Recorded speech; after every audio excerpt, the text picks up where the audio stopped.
আমরা এতক্ষণ কিছু পাইথনের ইনবিল্ট ফাংশন ইউজ করছি, যেমন প্রিন্ট, তারপর sorted, এগুলা।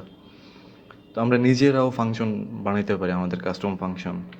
তখন কাস্টম ফাংশন বানানোর দরকার কি? এখন ধরেন আমি যদি দিলাম প্রিন্ট হ্যালো, তারপরে ধরেন প্রিন্ট ওয়ার্ল্ড, যদি এটা রান করি হ্যালো ওয়ার্ল্ড আসতেছে। কারণ এটা যদি আমার 100 বার করতে বলে, তাহলে তো আমি এই জিনিসটা বারবার কপি পেস্ট করবো না। এটা এইসব জিনিসের ক্ষেত্রে মানে আপনি ফাংশন ইউজ করতে পারবেন। ফাংশন দিয়া এই কোডটা রিইউজ করা যায়। তখন ফাংশন তৈরি করতে হলে আমি এটা কাট দিয়ে দিই।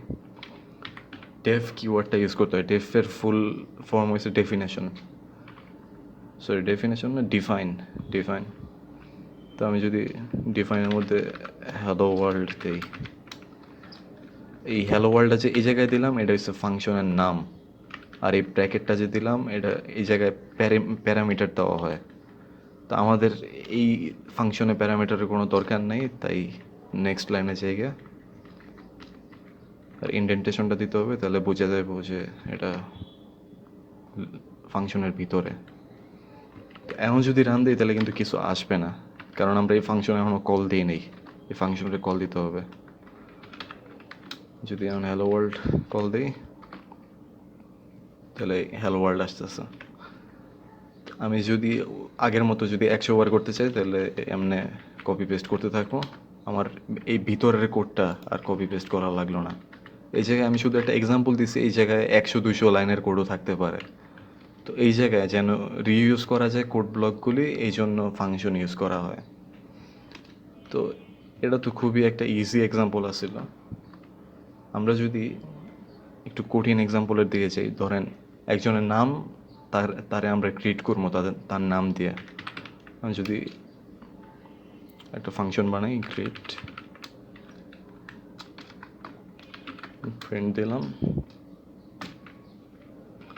ধরেন গুড মর্নিং লিখলাম, গুড মর্নিং, তারপর তার নাম থাকবো। তো এই নামটা, তার নাম কেমনে পাবো আমি? তার নাম পাইতে হলে এই জায়গায় প্যারামিটারটা ইউজ করতে হবে। তো এই জায়গায় আমি ধরেন নাম দিলাম, নেম। তো এখন যখন আমি কল দিব এই ফাংশনটা, তখন এটার ভিতরে আমরা একটা আর্গুমেন্ট দিতে পারবো। তো এই ক্ষেত্রে আমরা নাম দিতে পারবো। ধরেন আমি নাম দিলাম জন, এটা স্ট্রিং হইতে হবে প্রবাবলি। এখন যদি কল দিই, গুড মর্নিং জন আসতেছে। আচ্ছা, আমি একটা স্পেস দিয়ে নেই, গুড মর্নিং জন। আমাদের কিন্তু অন্য মানুষকে যখন আমরা গ্রিট করতে যাবো, তখন বারবার মানে গুড মর্নিং লেখা লাগবে না। আমরা ধরেন জন, ডেভ, এই সবাইরে আমরা গ্রিট করতেছি জন, ডেভ, রাসেল রে এই ছোট একটা কোড দিয়ে, একটা ফাংশন দিয়ে, এই যে গুড মর্নিং জন, ডেভ, রাসেল। ফাংশনের এটাই কাজ। আর এটা তো তাও একটা ইজি এক্সাম্পল আছিল। আমরা প্র্যাকটিক্যাল যদি একটা এক্সাম্পল ধরি, ধরেন দুইটা নাম্বার দিয়ে খুব একটা কমপ্লেক্স একটা একটা ক্যালকুলেশন করবেন। তো এটা কেমনে করবেন? তো দুইটা নাম্বারের জন্য আমার ধরেন নাম্বার 1 আর নাম্বার 2 আমি প্যারামিটার বানাইলাম, একটু ছোটো করে দিই। কারণ আমাদের বিশাল কমপ্লেক্স ক্যালকুলেশন, ধরেন এটা অনেক কমপ্লেক্স। এটা একটা এক্সাম্পল, এর চেয়ে বেশি কমপ্লেক্স হইতে পারে। আর ফাংশনের নামটা ওই অনুযায়ী দেই, ধরেন ক্যালকুলেশন।